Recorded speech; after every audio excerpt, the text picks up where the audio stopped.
Assalamualaikum warahmatullahi wabarakatuh. Pelayanan haji di Arab Saudi kini tengah mengalami transformasi secara signifikan dibanding 2 atau 3 tahun lalu. Tahun ini diakui Ketua PPIH Arab Saudi Mukhlis M. Hanafi, pemerintah Indonesia melalui petugas PPIH Arab Saudi menerapkan skema berbasis syariah secara menyeluruh di Makkah. Langkah ini diambil sebagai bagian dari upaya peningkatan kualitas pelayanan. Hal ini disampaikan Mukhlis Hanafi di kantor daerah kerja Makkah Minggu malam 11 Mei 2025. Perubahan sistem ini bertujuan untuk memastikan setiap jemaah haji Indonesia mendapatkan layanan yang lebih terstruktur, profesional, dan optimal, tutur Mukhlis Hanafi di Makkah saat memberikan keterangan kepada media peliput haji. Ia menyampaikan terjadinya kloter campuran. Kloter campuran katanya terjadi akibat keterlambatan visa, perubahan manifest, dan sinkronisasi data membuat satu kloter terdiri atas jemaah dari lebih dari satu syarikah. Meskipun demikian, PPIH memastikan bahwa jemaah tetap mendapatkan hak layanannya secara penuh. Penempatan hotel di Madinah tetap mengacu pada susunan kloter demi kenyamanan jamaah, meski ini menjadi tantangan bagi syarikah dalam pemberian layanan, katanya. Berikut keterangan lengkap Mukhlis M. Hanafi yang juga Direktur Layanan Haji Luar Negeri dalam konferensi pers di Makkah. Pertama-tama izinkan saya menyampaikan apresiasi dan dukungan atas perhatian seluruh pihak terhadap penyelenggaraan ibadah haji tahun ini, khususnya dalam fase pelayanan haji di Arab Saudi atau di Tanah Suci ini. Bersama ini saya akan menyampaikan penjelasan terkait dinamika yang ada di Arab Saudi karena adanya fenomena kloter campuran ya, satu kloter dengan penyedia layanan lebih dari satu syarikah. Saya juga ingin menjelaskan nanti terkait dengan kebijakan penataan layanan berbasis syarikah yang ada di Mekah ini.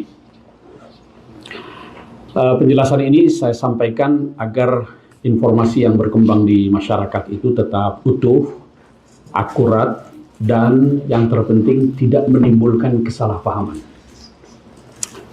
Yang pertama terkait dengan kloter campuran ini ya. Satu kloter terdiri dari jamaah berbagai syarikah. Sebagaimana kita ketahui tahun ini kita penyediaan layanan haji bagi jamaah kita di Arab Saudi dilakukan oleh 8 syarikah penyedia layanan.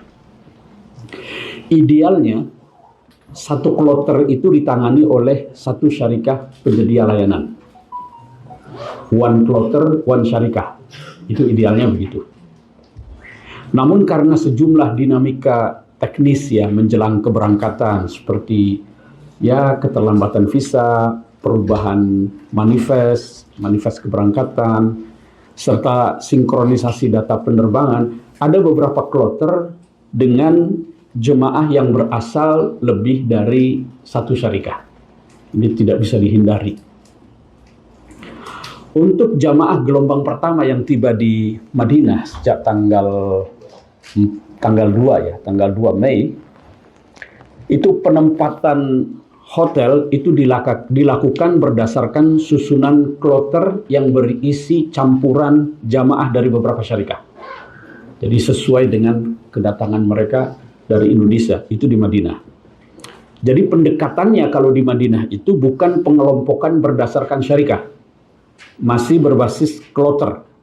Ini dilakukan untuk menjaga kenyamanan jamaah Meskipun ini menjadi tantangan tersendiri buat syarikah dalam memberikan layanan. Ya, alhamdulillah sampai 11 hari operasional kedatangan jamaah di Madinah, tantangan ini dapat termitigasi ya, secara perlahan terurai masalahnya. Yang terpenting jamaah itu tetap menerima layanan dasar. Layanan dasarnya itu ya transportasi dari bandara ke hotel, kemudian akomodasinya, hotelnya sesuai yang kita kontrak, lalu kemudian konsumsi hariannya, kemudian bimbingan ibadahnya termasuk mereka ke raudhah, distribusi nusuk itu juga terlayani. Ya, walaupun ada beberapa hal terkait dengan distribusi nusuk yang masih menjadi kendala ya. Dan mulai kemarin jamaah kita itu sudah mulai masuk ke Mekah ya, secara bertahap diberangkatkan dari Madinah, dan kami selalu mendorong syarikah itu supaya kartu nusuk ini diselesaikan saat jamaah masih berada di Madinah. Memang di awal-awal itu ada kendala syarikah itu dalam menjumpai jamaahnya, karena jamaah itu tiba di Madinah itu langsung sibuk beribadah arba'in. Jadi ketika syarikahnya datang untuk menyerahkan, orangnya nggak ada. Ada yang tidak datang sedang istirahat dan lain sebagainya. Tapi kami tekankan kepada syarikah, paling tidak sebelum berangkat ke Madinah, ke Mekah, itu sudah diserahkan nusuk itu. Karena nusuk itu begitu sangat penting ya. Dia laksana seperti paspor, tapi paspor perhajian lah. Kalau paspor hijau itu untuk masuk ke Arab Saudi, kalau nusuk ini adalah semacam paspor perhajian. Dia keberangkatan, kemudian mau masuk ke Masjidil Haram, itu menjadi sangat penting. Bahkan yang terpenting nanti saat fase Ar-Muznah. Itu yang pertama ya. Yang kedua, layanan Mekah ini berbasis syarikah. Kalau di Madinah tadi masih berbasis kloter ya. Di Mekah itu layanan berbasis syarikah. Mengapa? Sejak tahun 2022 kita tahu sistem layanan haji itu mengalami transformasi. Dari yang sebelumnya berbasis kawasan geografis menjadi berbasis perusahaan profesional atau syarikah itu. Ini adalah kebijakan resmi Kementerian Haji dan Umroh Arab Saudi dan berlaku untuk seluruh negara pengirim jamaah termasuk Indonesia. Gitu. Nah, penataan berbasis syarikah ini bertujuan ya tentu untuk memudahkan pengendalian layanan oleh syarikah sebagai pihak yang bertanggung jawab langsung terhadap jamaah. Jadi syarikah itu seperti kafilnya para jamaah. Kemudian sistem ini juga memastikan tanggung jawab layanan itu lebih terfokus, lebih profesional oleh perusahaan ya. Nah, kemudian juga memperjelas sistem koordinasi pelaporan terutama syarikah kepada Kementerian Haji, kepada otoritas tempat gitu ya. Dan kalau ada terjadi apa-apa, itu responnya di lapangan juga bisa dilakukan oleh syarikah yang menggaransi jamaah ya. Jadi bahkan lebih dari itu, layanan berbasis syarikah di Mekah ini kita mencoba menyesuaikan. Ini bertujuan apa? Untuk memastikan jamaah itu dilayani secara optimal saat puncak haji di Arafah, Muzdalifah, Mina. Baik layanan transportasinya gitu ya, saat dari Mekah ke Arafah, kemudian Arafah ke Muzdalifah, Muzdalifah ke Mina, kemudian terkait dengan konsumsinya selama di masyair, kemudian tendanya, kemudian ya pergerakan jamaah dari satu titik ke titik lainnya, itu kan masyair semua di bawah kendali syarikah. Jadi untuk memudahkan proses itu semua. Jadi dan itu layanan berbasis syarikah itu dilakukan berbasis data yang kuat ya, terutama data Kementerian Haji, data syarikah. Ya mereka tentu ingin agar layanan yang diberikan itu adalah layanan yang prima, jamaah itu aman, nyaman, dan yang terpenting adalah keselamatan jamaah. Jadi alurnya seperti itu. Jadi kami menilai layanan berbasis syarikah ini ya memang sebagai langkah yang tepat ya untuk memastikan jamaah itu secara utuh terlayani dalam setiap pergerakan, terutama saat puncak haji nanti. Maka untuk itu Indonesia tentu menyambut kebijakan ini, tentu dengan menyesuaikannya secara bertahap. Akan tetapi juga mengutamakan kenyamanan dan perlindungan jamaah haji kita. Jadi kita berusaha untuk menyesuaikan kebijakan itu dan tetap mengutamakan kenyamanan dan perlindungan terhadap jamaah kita ini. Kemudian yang ketiga yang ingin saya tegaskan adalah bagaimana dengan hak layanan jamaah ini. Kami menegaskan bahwa penataan berbasis syarikat ini tidak mengurangi sedikit pun hak-hak layanan jamaah selama berada di Arab Saudi.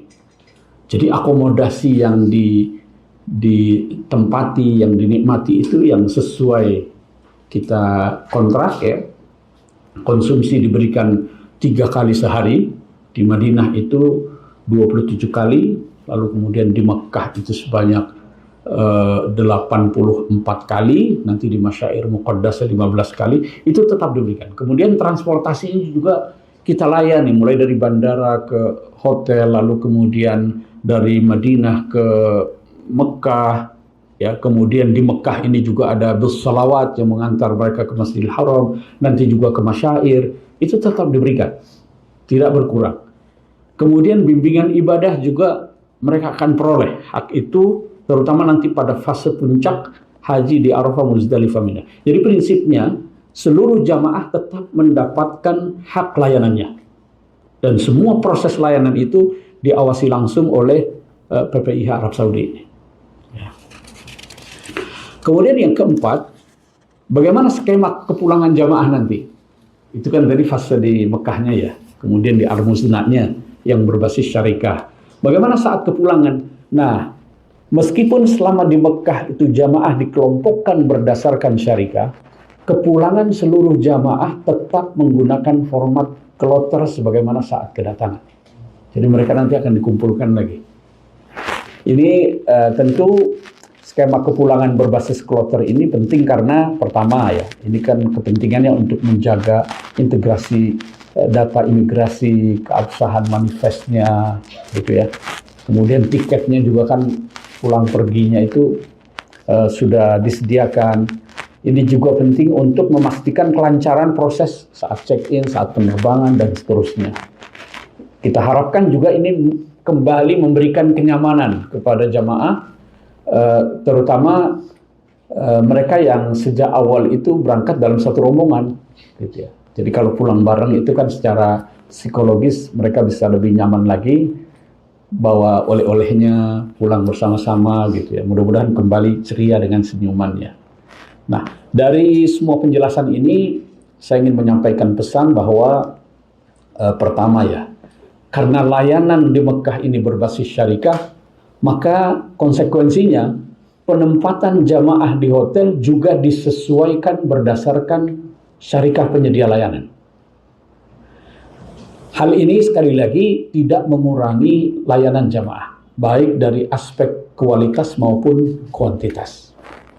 Kalau ada sedikit menimbulkan kurang nyaman, mudah-mudahan dengan berjalannya waktu dan dengan mereka fokus beribadah dengan layanan dukungan yang kita berikan, mudah-mudahan semakin memberikan kenyamanan ya. Kemudian yang kedua, seluruh layanan tetap diberikan kepada jamaah ya, secara optimal dan setara, baik akomodasinya, transportasinya, maupun bimbingan ibadahnya, konsumsinya ya. Dan kami melihat yang ketiga ya, bahwa penataan berbasis syarikat ini justru akan memperkuat efektivitas layanan. Jadi memang Kementerian Haji itu strict harus berbasis syarikat. Jadi harapan mereka adalah memang ini bisa lebih efektif layanan diberikan, terutama fase Al-Muznahnya. Ya, fase Al-Muznah ini fase yang paling krusial ya. Kemudian juga ini juga akan mempermudah koordinasi terutama antar syarikat, Kementerian Haji dan otoritas terkait di Arab Saudi, sehingga kalau ada masalah itu cepat ditemukan solusinya. Ya.